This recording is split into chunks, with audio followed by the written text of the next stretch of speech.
3 مسئلے یاد رکھ لو جن کی وجہ سے ملا میری مخالفت کرتی ہے اور سارے مولویوں کو تکلیف ہے۔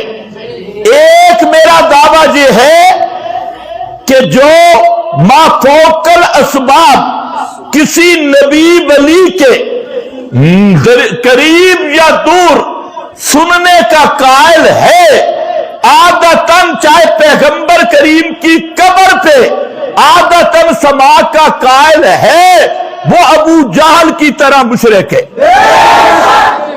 اس پر مولویوں کو تکلیف ہے۔ دوسرا میرا دعویٰ ہے کہ صحابی کوئی مرتد نہیں ہوتا، جو کسی صحابی کو مرتد کہے وہ خود مرتد ہے۔ اس سے ملا کو تکلیف ہے اور بڑے بڑے مولویوں کو تکلیف ہے۔ اور تیسرا دعویٰ سنو،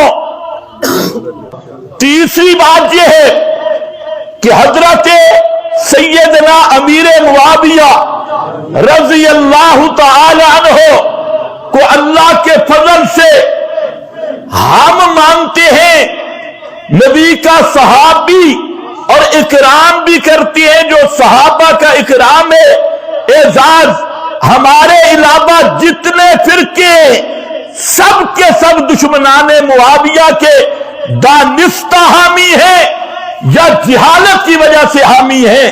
اور میں یہ صاف بات کرتا ہوں، چاہے وہ غیر مقلد ہو، چاہے وہ مودودی ہو، چاہے وہ دیوبندی ہو، دیوبندیوں میں بڑے بڑے اساتین وہ بھی حضرت معاویہ کے بغض میں، حضرت معاویہ کی دشمنی میں انہوں نے بھی بہت کچھ لکھا، حتیٰ کہ علل اعلان کہتا ہوں ہماری فقہ حنفی کتب میں ہدایہ جیسی کتاب میں حضرت معاویہ کے متعلق نازیبہ باتیں لکھی۔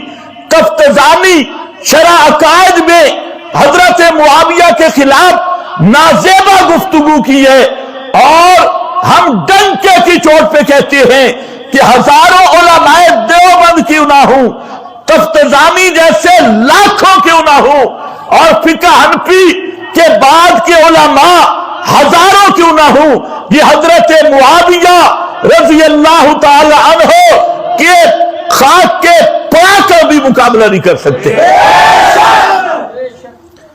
یہ مسئلہ بیان کرنا مشکل ہے، لوگ معاویہ کرتے ہیں لیکن اپنے بزرگوں کو پھر بچاتی ہے۔ اپنے بزرگوں کی بات آ جائے